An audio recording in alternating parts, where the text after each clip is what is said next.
evening, Mr. Chair and committee members. Hello, Councillor Doherty. Hi there. Okay, well, so we've got quorum. I believe, Madam Clerk. I see 3 other committee members. Yes, Mr. Chair, welcome to this evening's meeting. I'm just going to quickly run through the list of participants that we have with us this evening. So I confirm we do now have quorum. All committee members are present with the exception of Councillor Holland and Councillor Oosterhoff, who did send their regrets. Staff with us tonight are Peter Hugenboss, Commissioner, Business, Environment and Projects, Heather Roberts, Director, Water, Wastewater Services, Utilities, Kingston, Paul McClatchy, Environment Director, Derek O'Shea is our meeting host this evening, and myself, Julia McCarty-Jansman, Committee Clerk. We also have our 2 delegations with us, Matthew Gventer and Jeremy Malloy. And we do have 3 members of the public with us currently in the gallery. Mr. Chair, I'll hand it over to you to begin the meeting.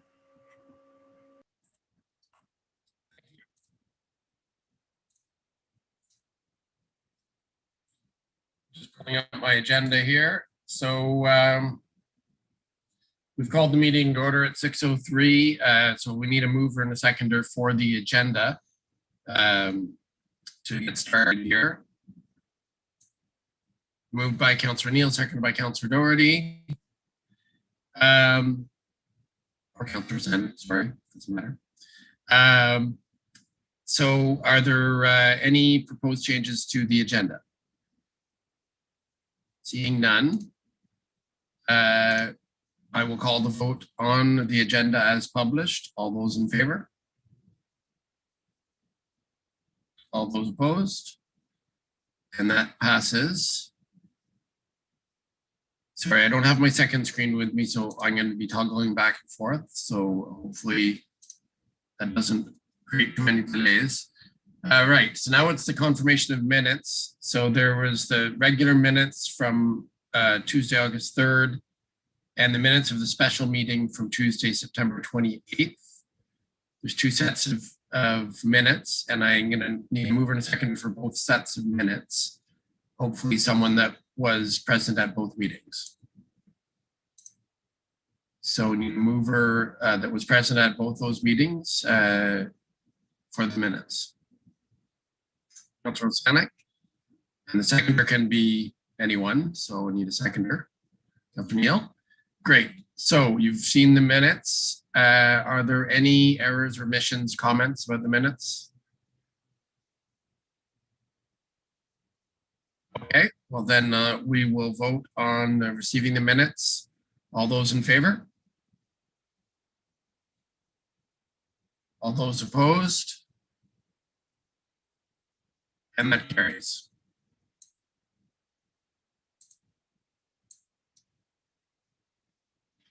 Any disclosures of pecuniary interest?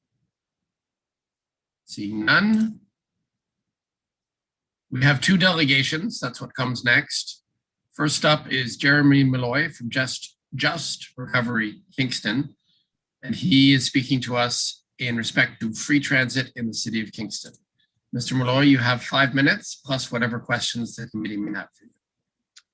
Thank you very much, Councillor Stroud, and thanks to all the councillors and staff and members of the public who are joining us on a absolutely spectacular fall evening.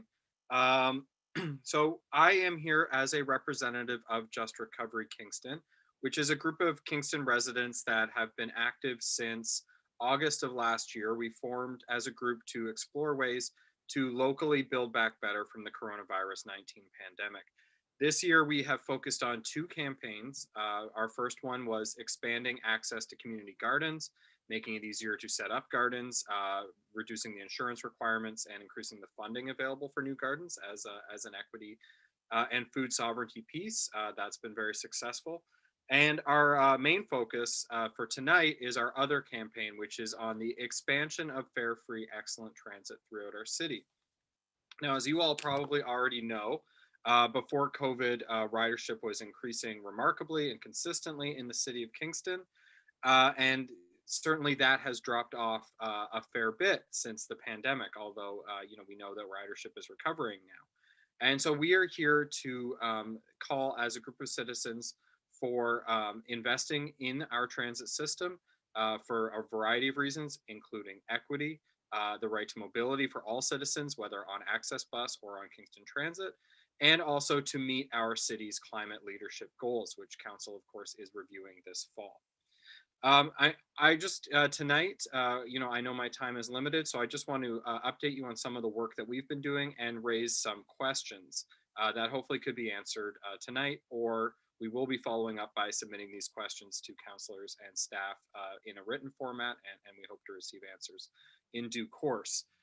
So first of all, we have been conducting a survey of transit users and people who don't use transit but might in the future to find out what are the major barriers to access in the system.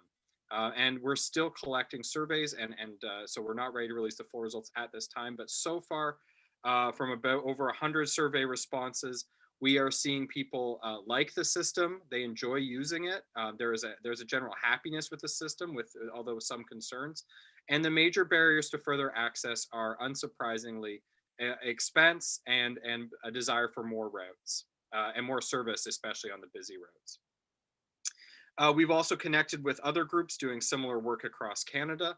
Last week, our group was part of a Green New Deal's Communities Rising event. There's a Climate Code Red Week of action happening all across the country. Kingston was the first community to rise last week, and we had a day of action where we had hundreds of signatures for a petition for the federal government to move off of fossil fuels and introduce a Just Transition Act. That included massive funding for operations of local transit authorities so that we could make these kinds of changes. So we do understand that this is an issue of all levels of government, and we are working at all levels. For example, one question, maybe the first question I'll surface is we are concerned right now, the province supports financially the ability of people who use Ontario Works and ODSP to get reduced fares and more access to the buses. If there is a change in the provincial government's funding of our services, have the council and staff considered what we might do to address this and make sure that these equity-based services for local residents do not go by the wayside? And when we are starting to think about, for the future, will the community be publicly engaged and consulted on rebuilding ridership? I think the public has lots of good ideas, and any kind of revised ridership campaign depends on public enthusiasm, depends on getting people fired up and talking to each other. So will that happen? And if so, what might it look like?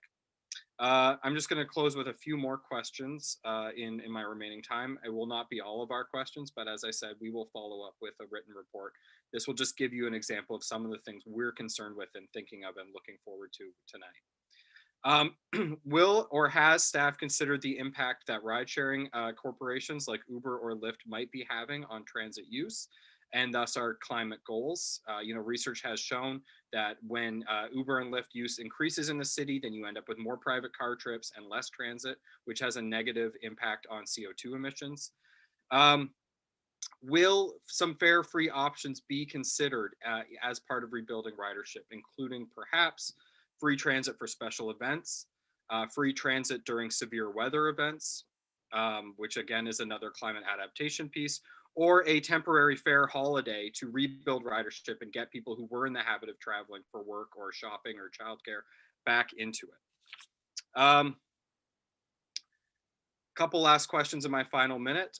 We are interested in knowing to what extent has ridership recovered. The city said that they were hoping for a recovery of 45% of normal levels of fare revenues in 2021.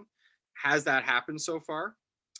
Is the 3-year transition back to 2020 ridership levels based on existing fare structure, or is it based on fare increases, fare reductions? We're looking to get more information about that relationship, how the city and transit staff see the relationship between fares, revenue, and ridership, basically, so that we can also contribute in the most informed way possible for expanding a transit system that is excellent, that is fare-free to the extent possible, but is also sustainable for the long term.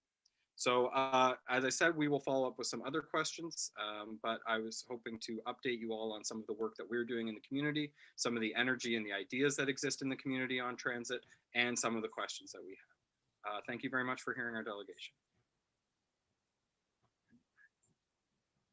Thank you, Mr. Malloy. I'll let you go a few seconds over. That's okay.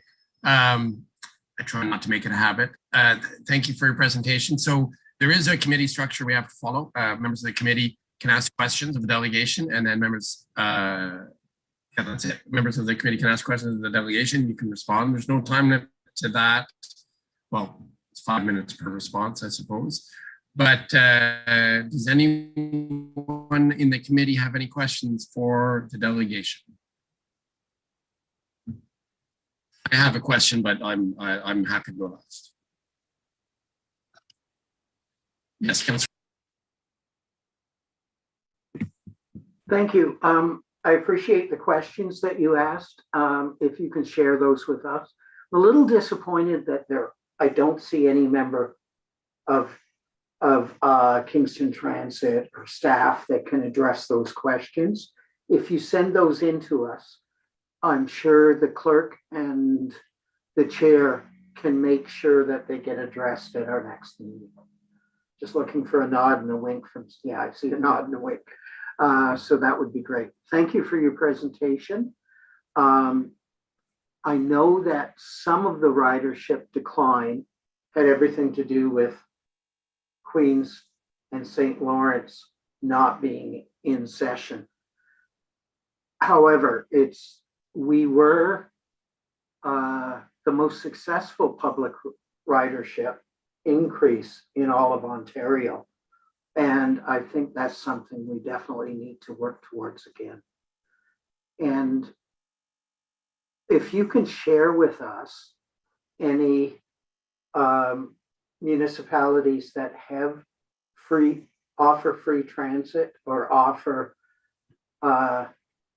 greatly reduced transit fares to their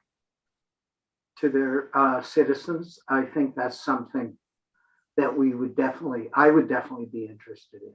So, and thank you, Mr. Chair, for not cutting me off for my lack of questioning. I appreciate it. But if you could address some of those comments. No, you sounded like you were about to, you sounded like you were framing a question. You did ask a question. So now it's Mr. Malloy, you have a chance to respond. Sure. I just thank you for the supportive comments, and as I said, we will be following up with a list of the questions that we asked tonight and some other questions that we didn't have time to get to for council and staff.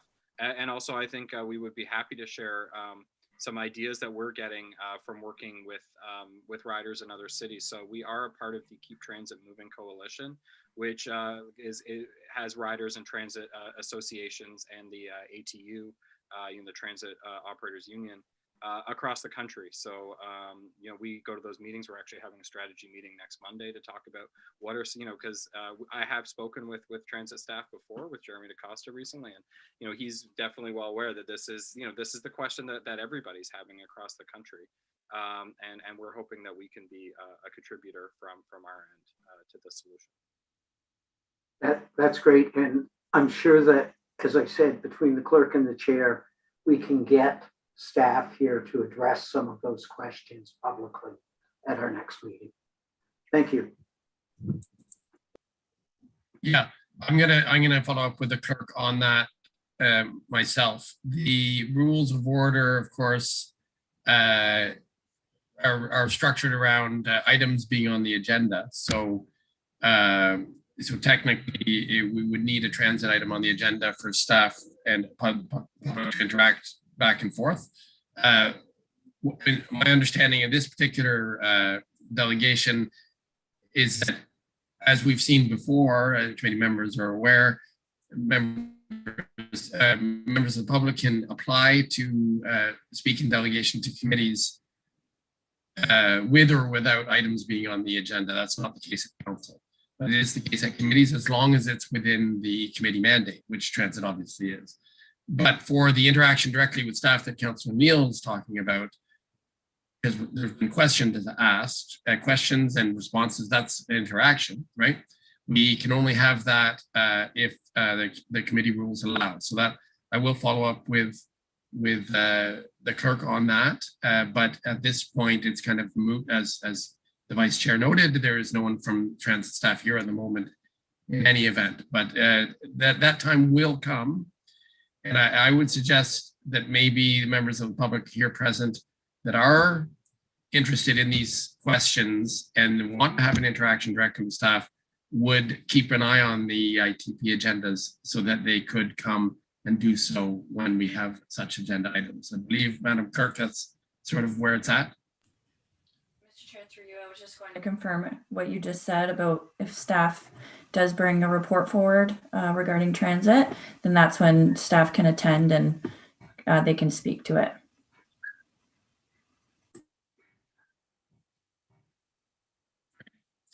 But of course, still not a waste of time to address the committee as Mr. Roy has done. So now I will go to Councillor Osanek for her question, and I have a question myself. Go ahead.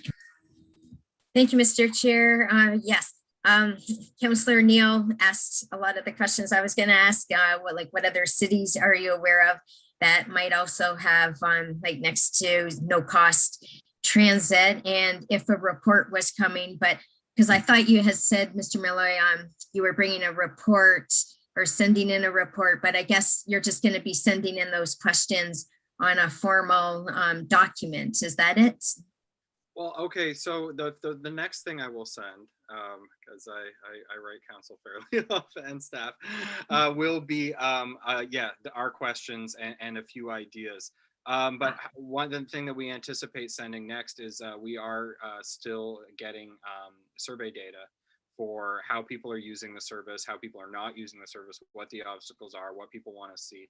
And we are planning on creating a report based on that and sharing that as well, which I think would allow for the kind of best possible solutions of expanding fare free transit here in Kingston, because it would be connected the most to our system, how it's changed since COVID, how people are using it, and what might be a really effective but also sustainable way to kind of expand fare free without reducing service. So that's probably a few months down the road, because we want to get more responses to have better data, but those two things will be coming in.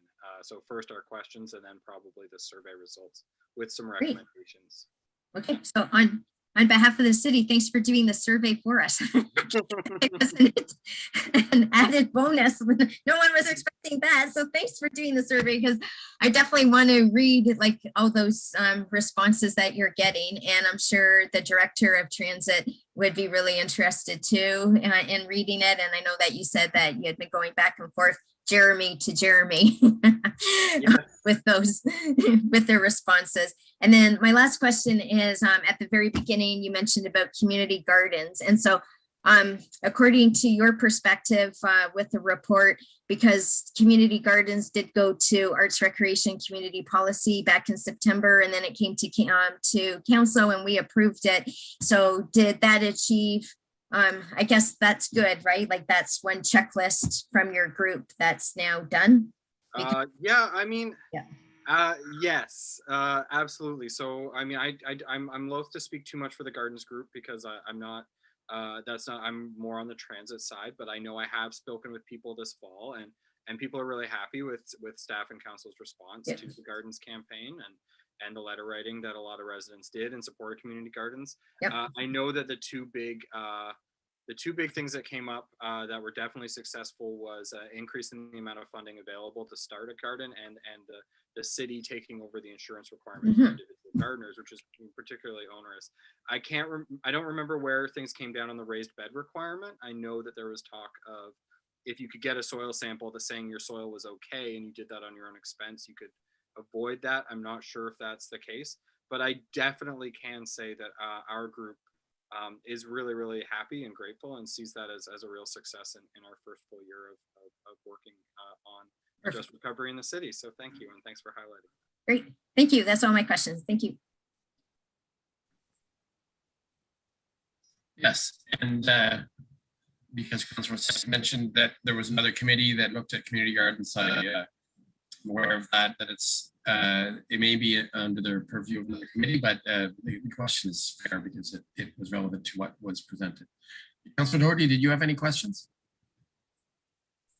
Yes, please. Thank you. Thanks for your presentation. You mentioned including the community when it comes to rebuilding ridership and what if there will be community consultation and what that will look like. I wonder if you have some suggestions of what it should look like. Yeah, that's a good question. I think there should be questions about. So I think there should be some kinds of open houses as public as possible that get people just back inside a bus. I just even I think the fact that we did as a city mobile vaccination clinics on buses and got some of the buses out that way, that was amazing, and it was a really great use of our public capacity as a city to improve people's lives and to be, it was a really cool thing to see. And so, if there was like a kind of availability, because one of the concerns that people have is safety still, for sure, right? And if there was a chance to, do like a bus demo and have people say, because I know we're also getting a new fare box, program. So if there was an opportunity to see, hey, you can get on the bus, it's going to be easier to pay for it, it's going to be lower contact, it's going to be safety, and tour people through, that might help rebuild. Publicly some of the trust and also some of the excitement that people have. I think convening about asking the question, what would get you to ride the bus more, which is a question that we are asking, is the central thing that we need.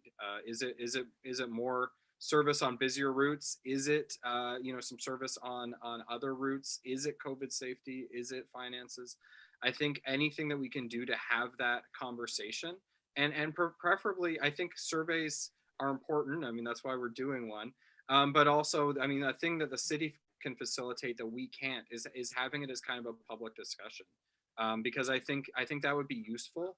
And whether that's virtual over Zoom probably at this point would be best. But I mean, I think that, the city and residents have a lot of things to be proud of with transit. And I think that, we can highlight that in a public forum and also get some good ideas to rebuild the system. At the same time, I think creating that kind of excitement and investment, as this is a big part of driving our future, would be a good way to go.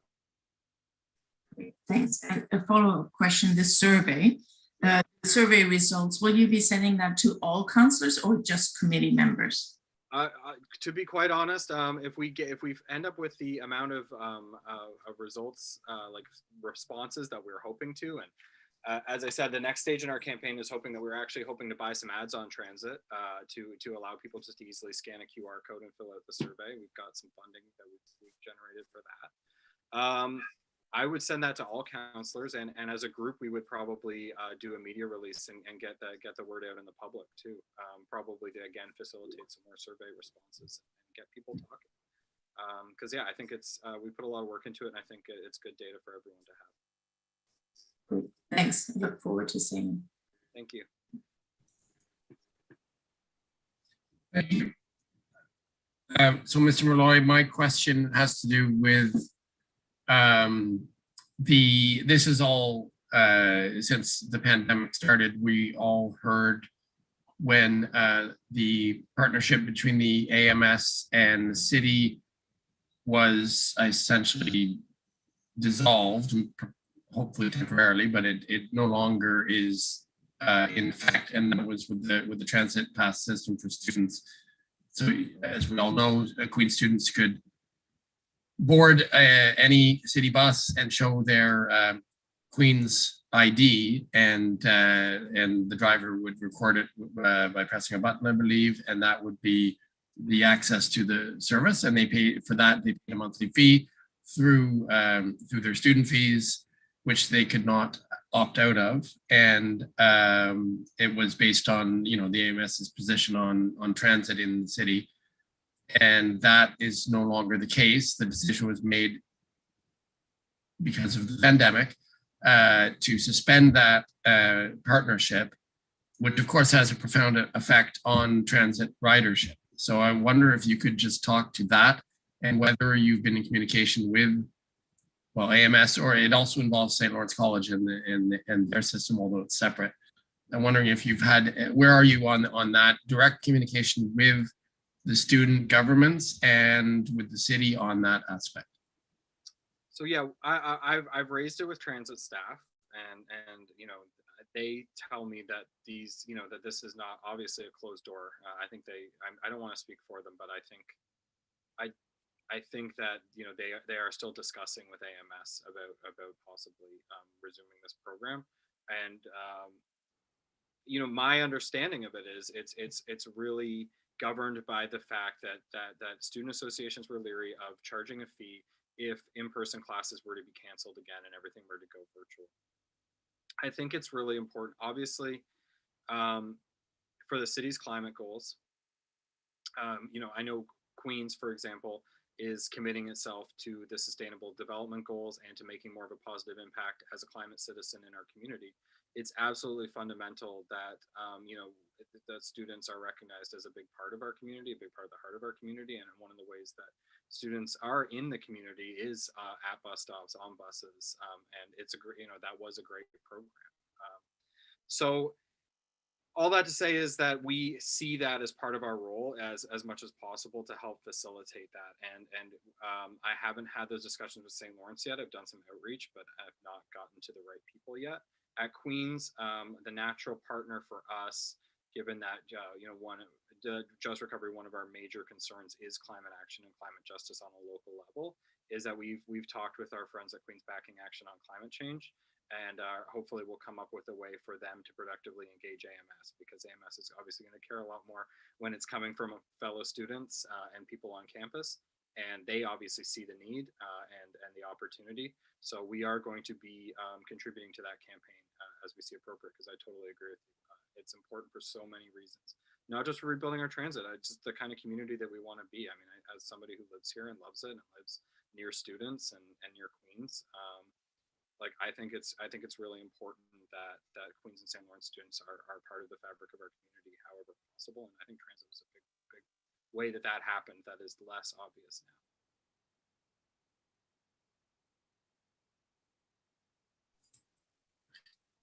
Thank you. Thank you for your thoughts on that. It is an important piece, and it's nice to hear that you're very much aware of that. My other question had to do with something you said about the possibly changing landscape of the subsidies from the province, such as ODSP and transit. And so some, you know, my colleagues are aware, of course, that we didn't always have these discounted transit passes, and you know, some of it came about as a result of advocacy from other community groups. And so I guess the question would be, you've said, you know, what is one of your questions was, what's the city going to do if the provincial landscape changes, such as such programs being discontinued by the province, for example? Yeah. In essence, I think what I understood was what happens if the sort of city's goals and the provincial government's goals kind of diverge on the provision of those discounted passes. So maybe you could go into a little bit more detail of what you would suggest if that were the case, or how we can manage such of what sounds like a threat to accessible transit. Yeah, I mean, for sure. I mean, it's one of the many reasons why I don't envy the job of council and staff. But I can say from our perspective that we you know, believe that everybody has a right to mobility. Everyone has a right to move about their community and access the places they need to go and the places that bring us joy in life. And you know, it's great that there is the level of provincial support that there is, that allows there to be discounted funds for people using OW and ODSP. And if those were to change because the government changed its funding priorities, like, I can absolutely guarantee that Just Recovery Kingston would be strongly opposed to that, and we would be vocal and active and visible, protesting any kind of that decision. It would be unconscionable, to be honest, given the disparities and the increase in poverty in our province over the past decades, to do something. However, it's certainly not ruled out. So I guess my question is, I would urge council and staff to, and I'm sure that they already are, I'm sure staff already are, but I wanted to surface it and raise it, to investigate possible ways to maintain that programming in the event that the provincial landscape changed. And does that mean, is there federal coalition municipalities money? Are there other federal programs that can be accessed to support this? Is there a possibility of raising charges on other city services such as parking, to basically make sure that we do not deprive during a pandemic that we still are living through, when connection for people is the most important and often most difficult for people with lower incomes who don't necessarily have access to the same technology. Are we going to make sure some way that we invest in our transit system and we make sure it's equitable? Basically, I would like to help. Our group is willing to help be part of solutions to this, and we hope it doesn't come to that pass, but if so, I would encourage the city to be thinking proactively and creatively about the possibility.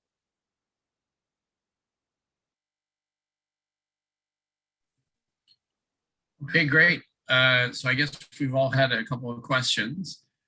So that's it for the first delegation. Thank you very much, Mr. Malloy. We look forward to further communication from your group. Thank you very much. We now move to the second delegation, which is, yeah, sorry, what did you say? Yeah, no, that's it. We've got Matthew Venter, who's a resident of the city, who will speak to us in respect to transit in the city of Kingston. Mr. Venter, you have the floor. Well, once you've got activated your audio, you have 5 minutes. Don't forget to unmute. Chair, before I hit the 5 minutes, I want to check with you. Can I make a, we're not supposed to make any negative comments about staff, which I totally agree and support. Are we allowed to make positive statements? Can I make a positive statement about a staff member? Yes, you're allowed to make positive statements. Okay. Can I then say that Certainly. that transit manager Jeremy DaCosta was extremely helpful. He talked to us about some of the issues, and I really appreciate it. And and it was very important because it changed what I was going to say, because he corrected misapprehensions on my part. So I really appreciated that. Thank you. Now I'd like to start my presentation if I can. Thank you for allowing me to do that. Thank you for letting me appear. As you know, I can be somewhat abrasive, and people who were involved in the Environmental Advisory Forum, I think Councilor Sadik and Mr. McClatchy were there. I pressed many years ago. I was very aggressive about saying that we had a climate crisis coming and that we should start making plans to ameliorate the situation. And I was told at that time, well, we don't know what the impacts are going to be. We can't do that. And this was, of course, a scientific-based organization. I said, yes, we do know. We know there are going to be greater storm surges. We know that heavier rainfall. We know there are going to be heat variations in heat that are going to be a problem. And that's what's come about. And we should have started then.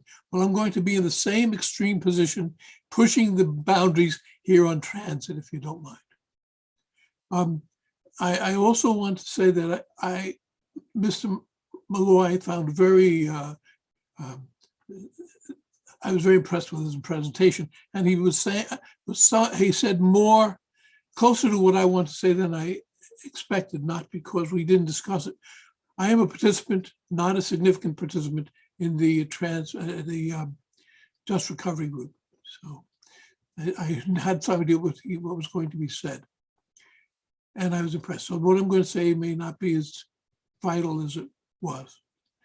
I wanted to comment before I get to my main point that in riding the bus recently, my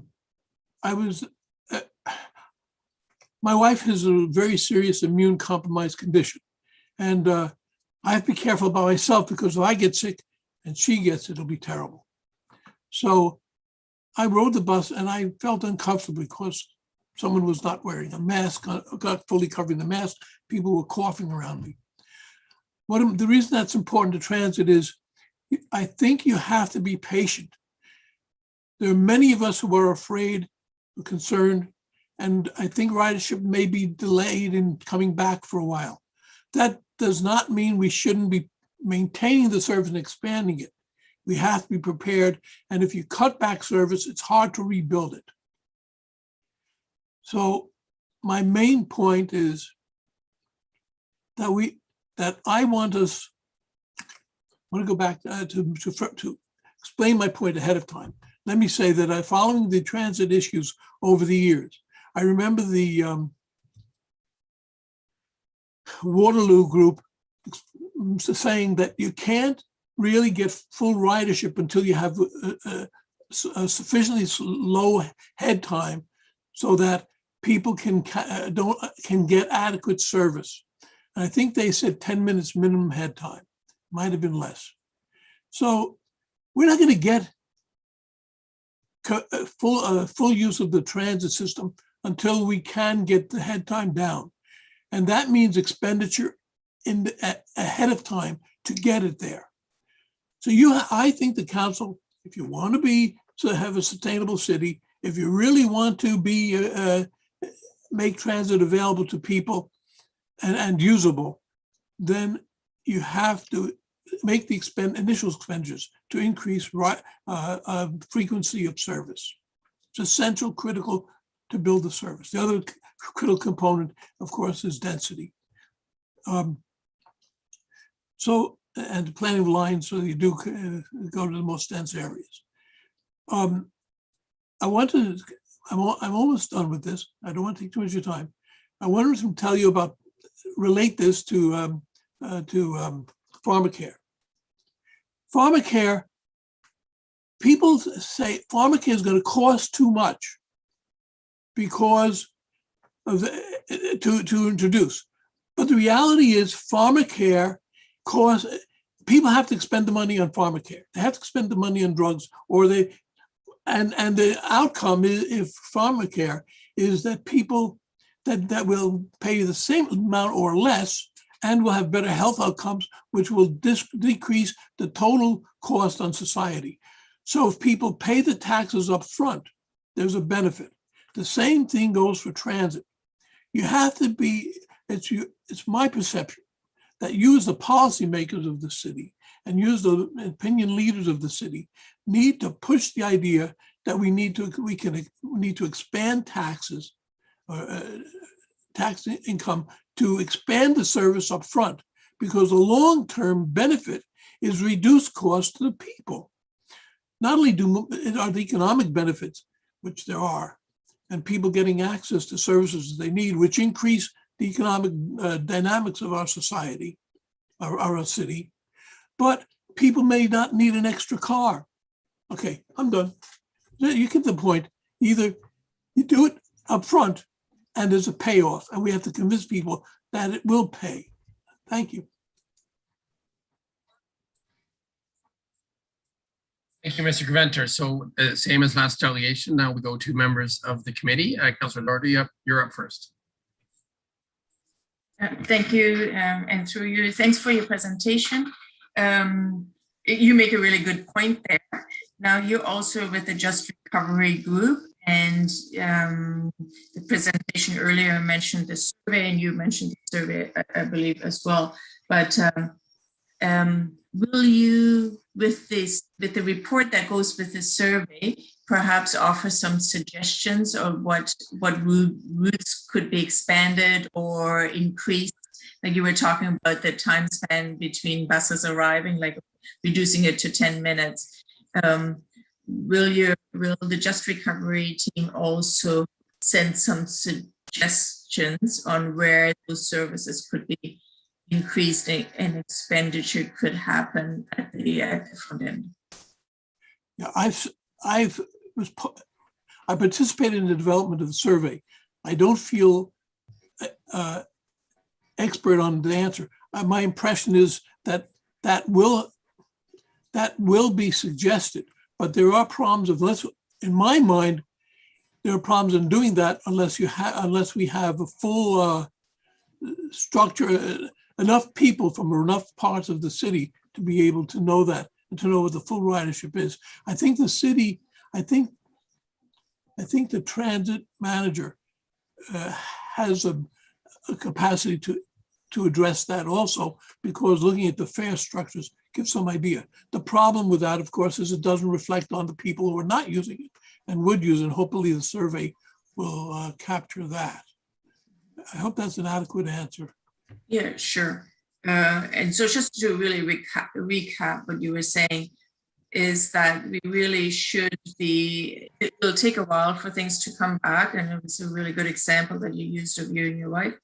So it'll take a while for it to get back to pre-COVID levels, but we could utilize this time to actually build on the services. Yes, that's exactly it. But even more important, there's an article in this Sunday Star, I think it was, on transit in Toronto, how far it's fallen off and the cost implications of that, and the fact that that traffic has become horrendous, much worse, and there's a much more traffic congestion with so. How I'm trying to answer your question is that you can't go. We have to maintain what we have now. We have to make it available, or it won't come back. And yeah, so there's going to be pressure. I mean, the financial pressures on doing that, because where are you going to get the funds? Well, that is a challenge, but there'll be long-term severe costs if we don't maintain it, and it's expanding it.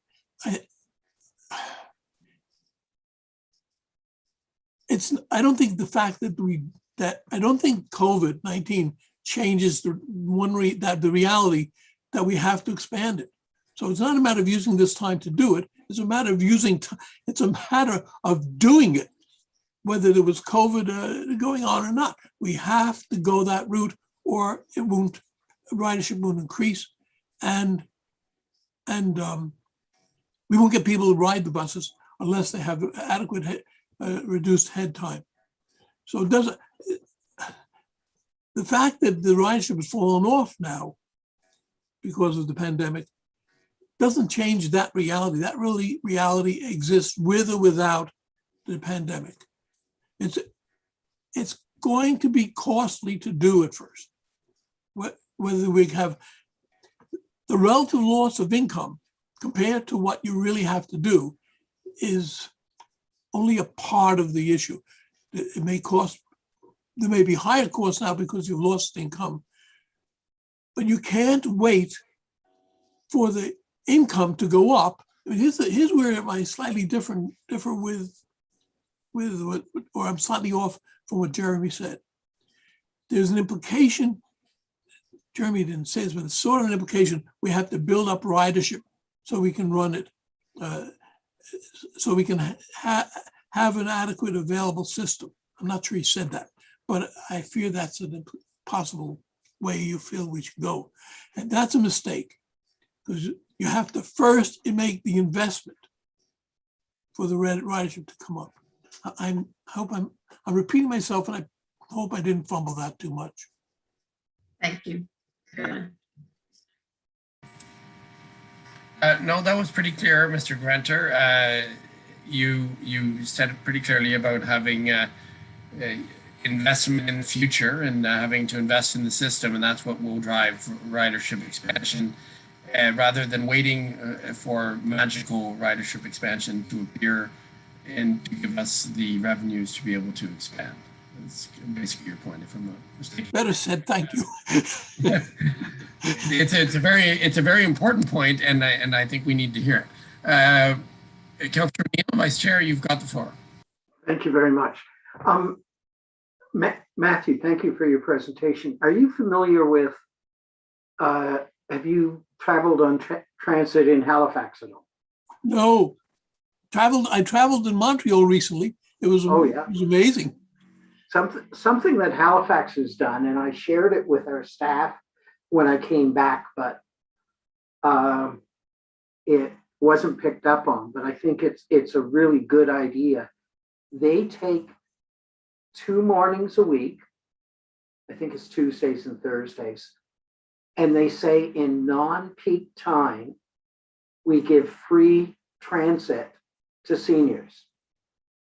And for retired people, that's a huge benefit because they can do their grocery shopping, they can arrange their appointments around those times. And what a lot of people don't recognize is this isn't a net loss at all for a municipality because our provincial funding is based on ridership, which is one of the reasons why we've been able to benefit from the Queen's, St. Lawrence, and high school free passes. And so you could expand such a program, I would think, to OW, to other people receiving funding that makes transit purchase of passes difficult. Could you comment on that? Yeah. I had to work that into a question. I like that. Okay. I want to clarify, this is one of the areas I tended to shift very slightly from the just recovery position. Access to the transit is in itself a separate issue from widespread use. Making it available, you raise the issue, you raise the idea that increasing access and increasing use has affects the funding formula, and that's something I didn't know about. Mr. DaCosta did mention it. So that's fine if you're using that as a strategy to increase your funding and get, but if it's more important that you're doing it so that people who need the service get the service. For that matter, I think that the fares should be reduced.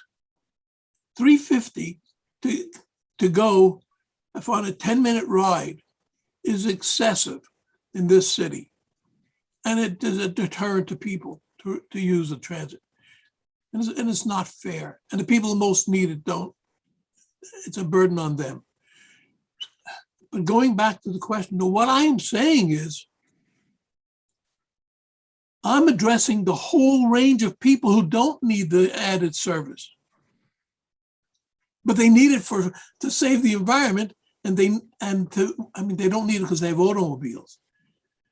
We have to get them out of the automobiles and onto the buses. And it has to be beneficial for them. They have to want to ride the buses. They have to see the benefit of it. And those people, you're not giving occasional free rides here and there is not what I'm is fine. I'm all for that's fine. Do it. What I'm saying though is you have to go beyond that. That's not going to do it. That's not going. What we need to do is get the head time down, which means it has to be well-planned, universal, available to everybody, so everybody gets on the bus. I'm not trying to say what your idea was not good. I just want to say I'm trying to distinguish what I'm trying to say from what you're saying, which is fine. I'm all for what you said, the program in Halifax. And I would suggest that we aren't arguing against one another. No. Because indeed, I did some shopping at Giant Tiger today, as I always do. And the number of people forced to use taxis because of their heavy grocery bags that you see that don't look like they're people that can afford bus fares or taxi fares in order to do that.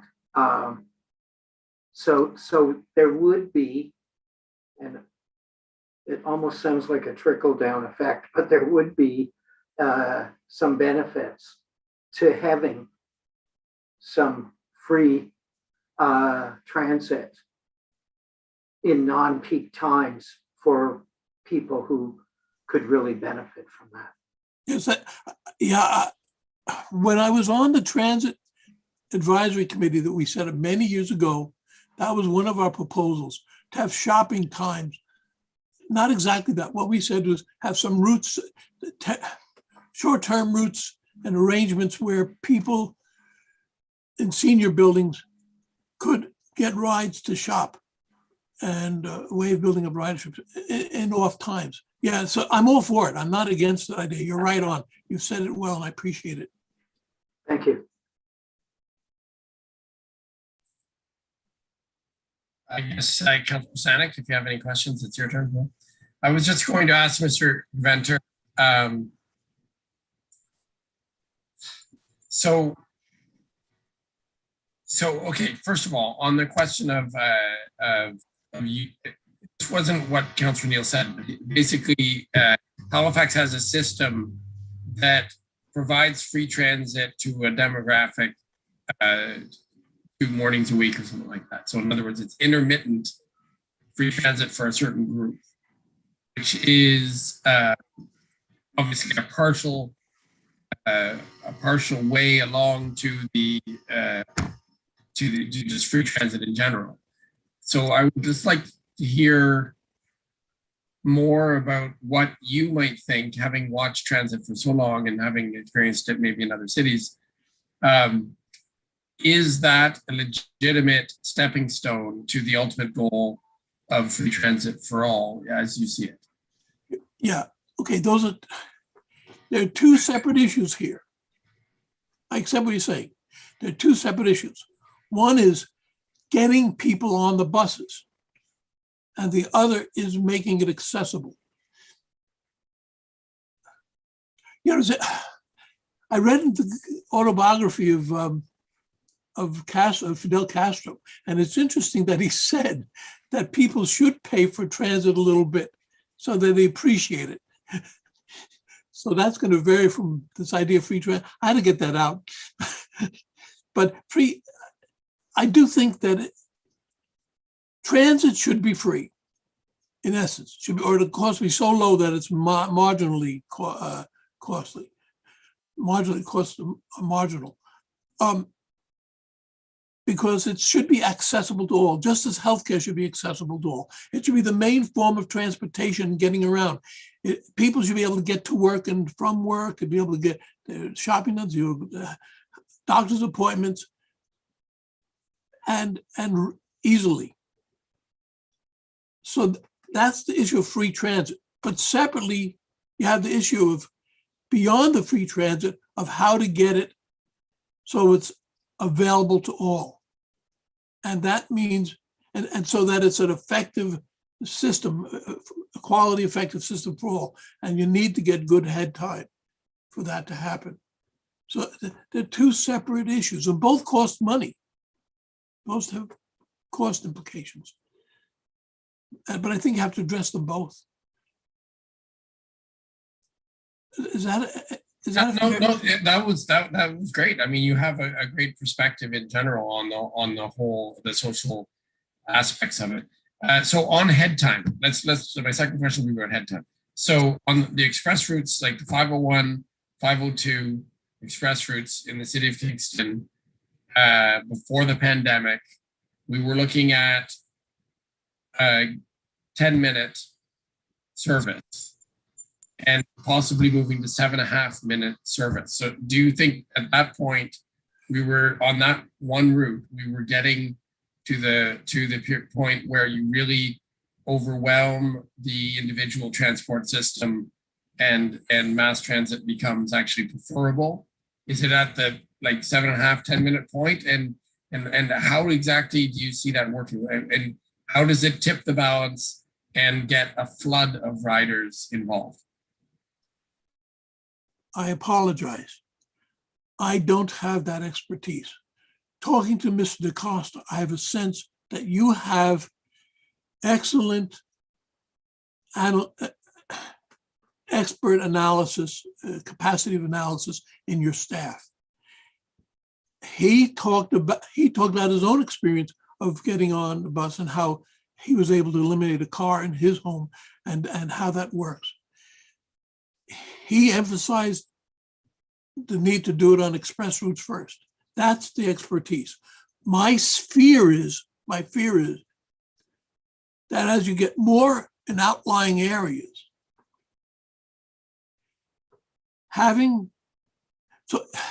what I worry that if you live on the feeder route and you have to wait 15 minutes for the bus there, what is the great gain? I mean, you still have to wait 15 minutes. So I worry about how that's going to operate. Your experts will have to tell you. You know, when we had the dial-a bus in Kingston, and it was not a success, and I don't know why it wasn't a success because I've used it a lot. That had the capacity to improve the accessibility of the study to people, of the accessibility of the service to people, I think. Some innovative steps may be needed on the collector routes to make it work. But again, that's a vague idea I have, and it's based on my experience over the years, but it's not necessarily everybody's. Excuse me, but it is.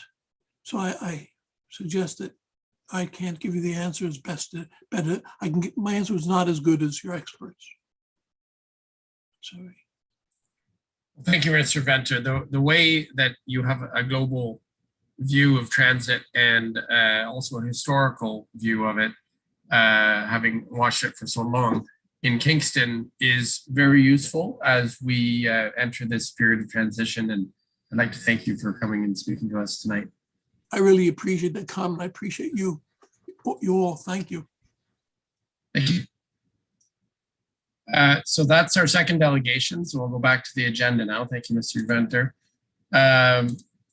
So now we have a staff briefing tonight. There aren't any on the agenda. Is that correct, Madam Clerk? Mr. Chair, there are no briefings tonight. Thank you. So then we go to business, and there's one item of business. It's an update on the master plan for enhanced biosolids management and biogas utilization. Recommendation for consent further assess the Knox Farm site as the preferred solution. It's a very long title for this item, but it is very descriptive. There's a report with a recommendation that you see in your package, and I see we have a member of staff, Ms. Roberts, here to present. I believe it's the first time you presented at the ITP since you moved to Utilities Kingston, but it's great to see you again, and you have the floor. Thank you, and through you, Mr. Chair, I'll provide a brief introduction to the report. And if you just saw, it went completely black where I am. Our lights are on timers here, so if I'm not moving around enough, they will shut off. So if I go into darkness, I'll be back and be waving my hands around. So thank you again. Staff is here from the city and UK tonight with a comprehensive report providing information on the biosolids and biogas master plan, including the preferred solution that was identified in the plan, and to make a recommendation to this committee that this committee recommend to council that consent be provided for the purpose of advancing phase 3 alternative design concepts for the preferred solution under the municipal class environmental assessment to determine the feasibility of Knox Farm to host an integrated biosolids and source separated organics, which is that material in the city's green bin, for a co-digestion facility. The preferred solution that's in the plan provides an opportunity to process 2 waste streams, biosolids and source separated organics, at one facility to produce a renewable natural gas with the intent to reduce the overall greenhouse gas emissions generated from city operations while generating revenue to offset the costs of operating.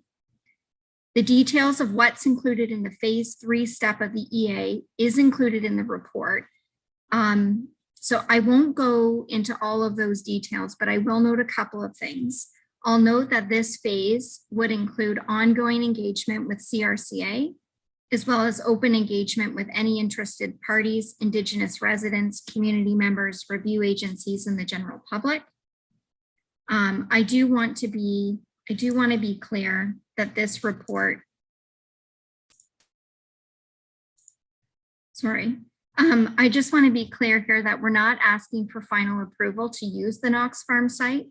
The recommendation is for consent, but it's limited to just advancing phase 3 of the EA and other potential sub-investigations that would be necessary to determine the feasibility of the site. Staff understand that during this next phase, we need to identify and contemplate many factors regarding the appropriateness of the preferred solution or alternatives being located at the Knox Farm property. And some of those would include odors, traffic, impacts to the natural environment and surrounding properties, sensitive receptors around site servicing, in order to bring forward any future recommendations to council for the use of the Knox Farm property, as well as whatever that final selected solution is. I also want to add that this work is in alignment with 2 goals identified in council's strategic plan to demonstrate leadership on climate action, as well as Utilities Kingston strategic plan for climate action leadership. And thank you for your consideration this evening.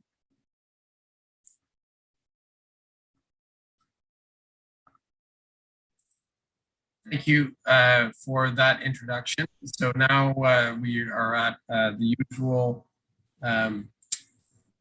order for items of business. So first we go to members of the committee for questions, and then we go to members of the public to the item, and then we come back and move and deliver the item, deliberate the item in committee. So now it's questions only, which means it's really just questions for the report, questions to staff on the report. And if you have any comments, please hold them until we get to the debate section of the agenda. You go first. Thank you, Mr. Chair. Through you, I'm happy to hear that the next, like if this passes tonight, then the next phase will be is what looks into the odor. And when it does look into the odor, I suppose one of the things, or hopefully it would be covered as to what type of distance the odor would spread out, like just how far away it is, because Knox Farm, I think it's a good location, but I do know that there's one house that is rented out on the CRCA property. So I don't know if the odor would reach that house and any other houses, like maybe the odor goes like 1 kilometer away or 2 kilometers away, and then we'd have to be, the businesses along McAdoo's Lane would be affected as well. So glad that that will be looked at in the next phase. And just one question about what's going to be taken, to generate or do the with the methane, right? We're looking at biosolids, and we're looking at the green bin.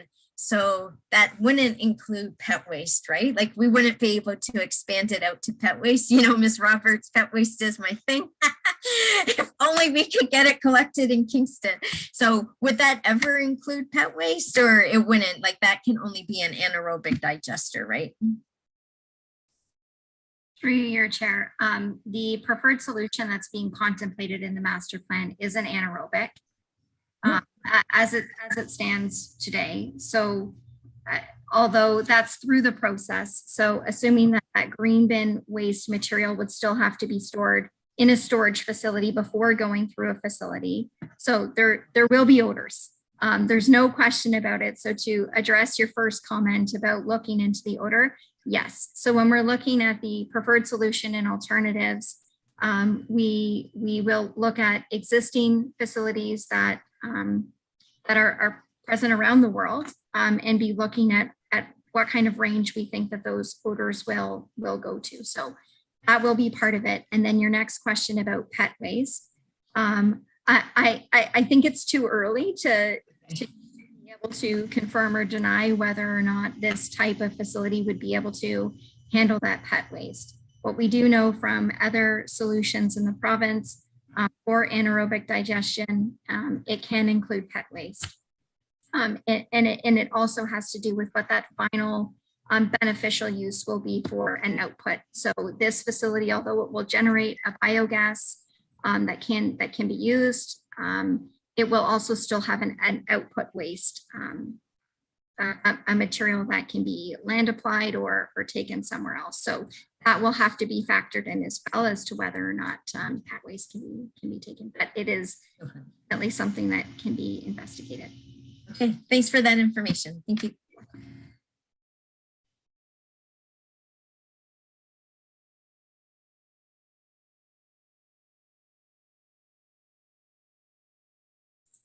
Sorry about that. And did any other committee members have questions for staff? Yes, Councillor Dorn.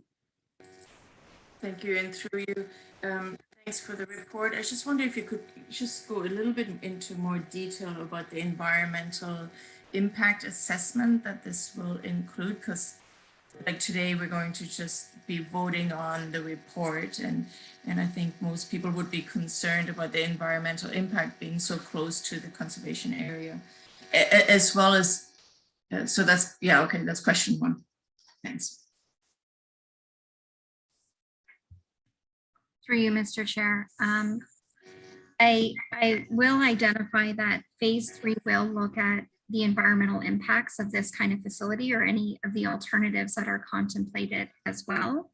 And within the report, we have identified a number of implications and also opportunities that need to be looked at as part of phase 3. So it will include odors and impacts to the natural environment. We do understand that the CRCA is an adjacent neighbor, and that they are a very important group to be consulting with. There will be many, but we know that they are as well. And phase 3 will look at the impact of that natural environment for this kind of development. So I don't have those.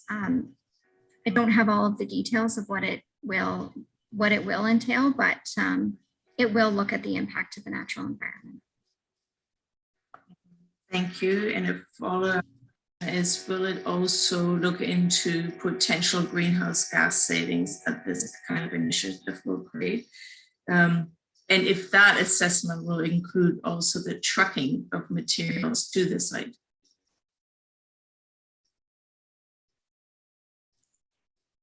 Through you, Mr. Chair. Yes, so those details are not identified completely in the master plan. And we do know that we need to be able to identify the overall greenhouse gas emission impacts from the development itself, including transportation of those two waste streams to the site. And as identified in the report, that is one of the elements of selecting Knox Farm as a preferred site, is the location, the central location and access from the 401. But we know that site itself will generate emissions, but what is the offset or the savings from having this kind of facility versus the traditional methods of managing that waste? And that does need to be identified in the next phase. Thank you very much. Councillor Neal, you're up. Thank you. And thank you for your report and the recommendations.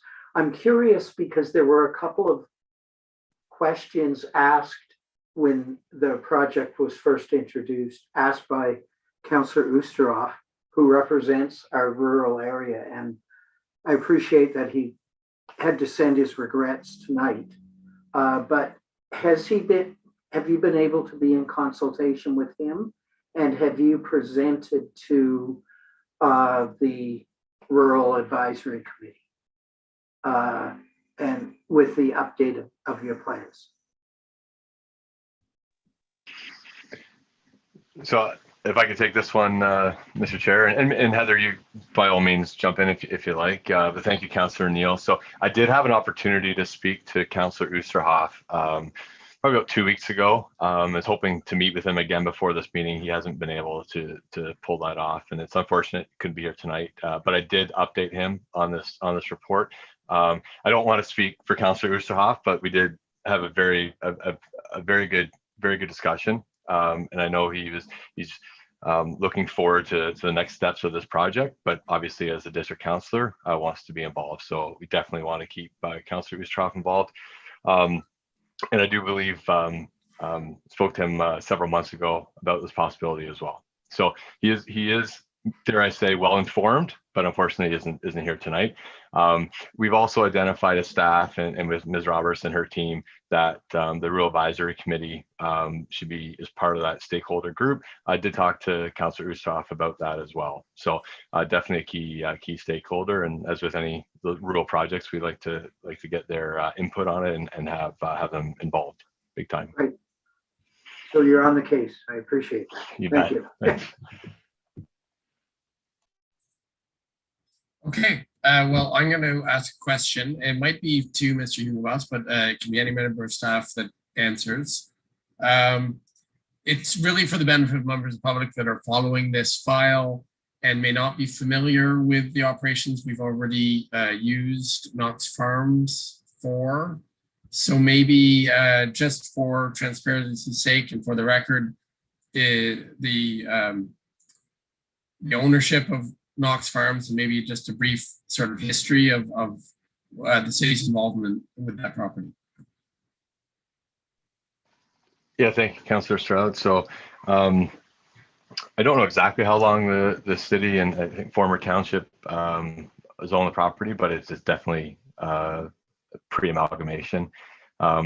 It has been used, is currently in use as a snow management facility on an annual basis. Well, really it's year round, but it's definitely used for that. So it's currently in use by the city, and that is integral to winter operations, as well as we're going back here a few years now, but with the twinning of the sewer crossing across the Cataract River, it was used as a site to as a receiving site for the material pulled out of the inner harbor during that sewer crossing. And so there was a certificate of approval, or whatever may have changed names at this point from the ministry, but it does have that approval. So it has been used for operations and a critical capital project as well for the city / Utilities Kingston. Right, so it's municipally owned and has been for some time, and it has been used for large storage operations, whether it's snow, winter operations, snow and salt and everything that piles up on the roads, as well as some of that sewer dredging or the river dredging for the sewer. And it's a large property. It's not far from the city, but it is beyond the serviceable area of the urban boundary. I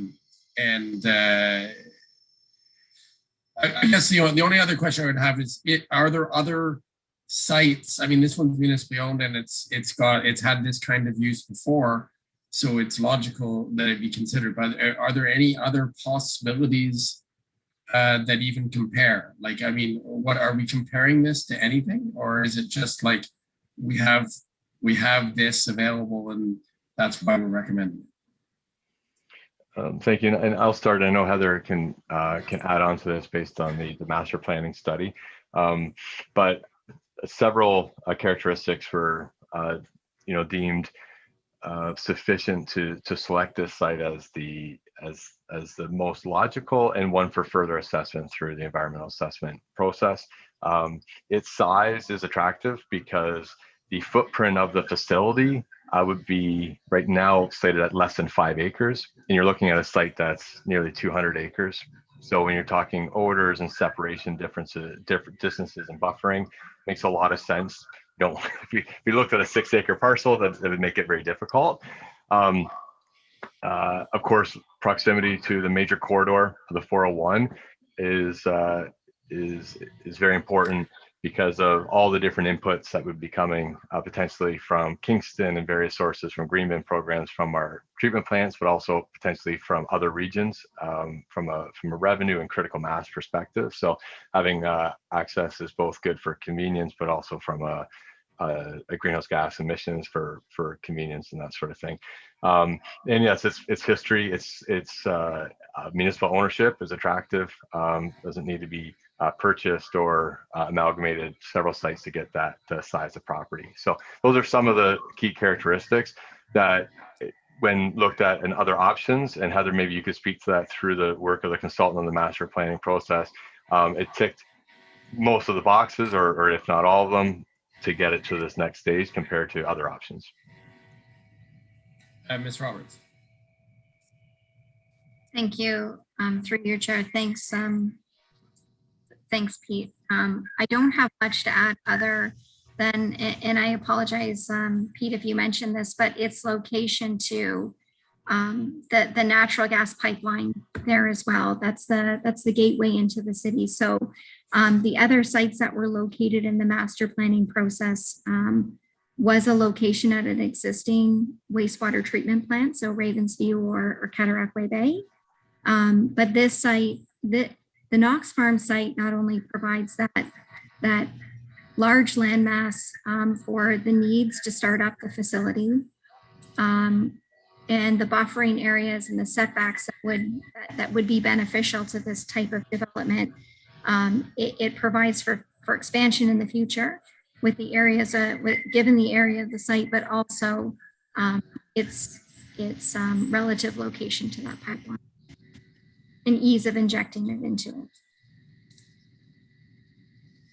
Yes, well, thank you. That sounds like actually a pretty plus. They say location, location, location, right? Being so close to the, the gas arterial is a huge plus.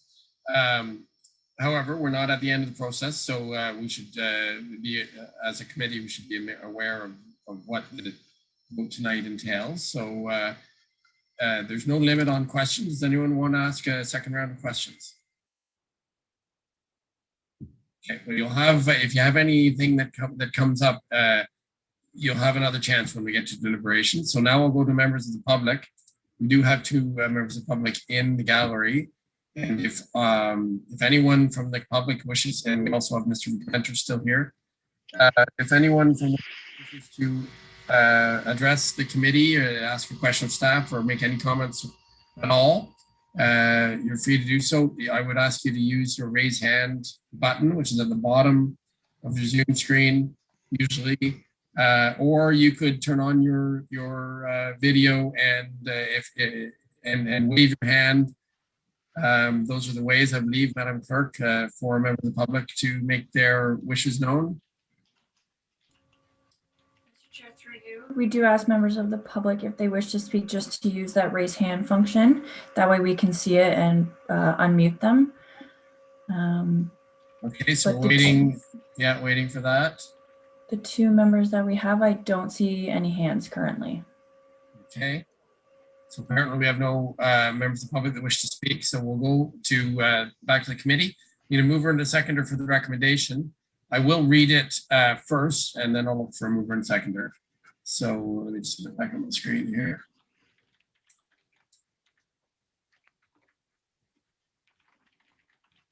All right, so that EITP recommended council that council consent to Utilities Kingston further investigating the proposed use of the Knox Farm property as identified in the master plan for the development of an integrated biosolids and source separated organics facility, and that the consent is limited for the purpose of advancing phase 3 alternative design concept for the preferred solution of the municipal class environmental assessment and any other potential sub-investigations that may be necessary to determine feasibility prior to a future decision of council to use the site for this purpose, and that Utilities Kingston report back to council when phase 3 alternative design composite for the preferred solution or other sub-investigations are complete.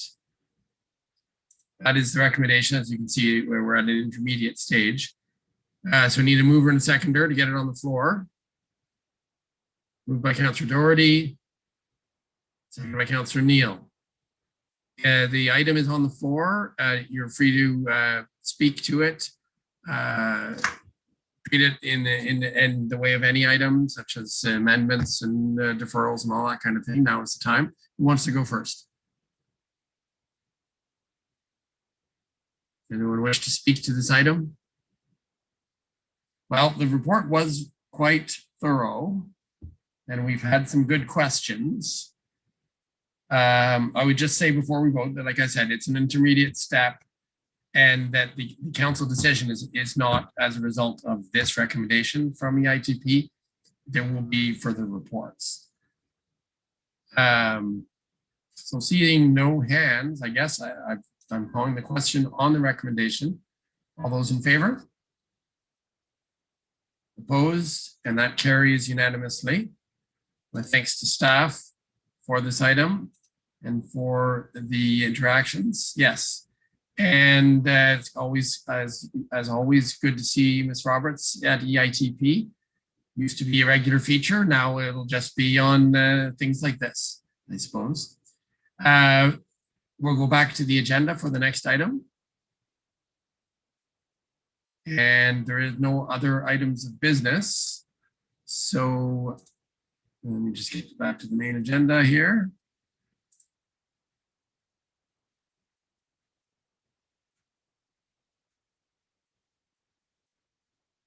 Are there any motions or notices of motion, Madam Clerk?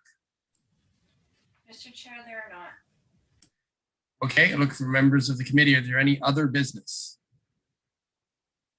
I don't see any hands. Other business would be something within our mandate, but not on the agenda that needs to be mentioned. I'm not seeing anything. Correspondence, Madam Clerk? There's no correspondence this evening. That's great. Now, just to remind staff, I didn't say this before, but when we had those two delegations that were speaking to transit, and there was no one here from transit, there was no one there, the commissioner wasn't here. The only way those members of staff would be aware of of the delegation's comments tonight and questions would be, well, there's the promised correspondence from the Just Recovery Group, but there's also just the video of this committee meeting. So I'm wondering, Madam Clerk, is there any way the committee can bring to the attention of transit staff that two delegations spoke tonight at length and fielded questions on the issue of transit in the city of Kingston? Is there any way we can communicate that directly to the appropriate staff members? Mr. Chair, through you, I do see Mr. Hugenboss has his hand raised, so I might defer it to him. Okay, Mr. Hugenboss, you're commissioner. Go ahead. I'm actually acting CAO this week, Councillor Shroud, but perfect. I'll jump in as that. No, I'm just kidding around, but I did send a note to Director DaCosta, Jeremy DaCosta. So he was aware of the delegations tonight. He had recently met with them, as Mr. Ventura had said, I believe, and he is aware of the presentations tonight, and he will review and happy to keep working with them on those things. So I just wanted to note that. I'm sorry, Julie, I'm sure you can get the stuff to them as well, but I just wanted to let you know that he was aware and he had mentioned he would not be able to make it tonight to us. So yeah, we can get that. That's great. That's great. Thank you, Acting CAO Hugen. So then we go back to just what's left of the agenda, which is really just next meeting, which is in 2 months on Tuesday, December 14th. Mr. Vice Chair, nothing's official yet, but I am scheduled on the rotating schedule to work nights that night. I usually try to trade them, without going too much into my schedule. I'm hoping to be able to make it, but there's a chance I might not be able to. So you may be called into duty on December 14th. No problem. That'll be 2 beers, yo. At least. Thank you. And that's it. So now we just have a motion to adjourn, please. Councillor Neal, Councillor Doherty, all those in favor? And this meeting is adjourned. Thank you very much. Happy Halloween. See you.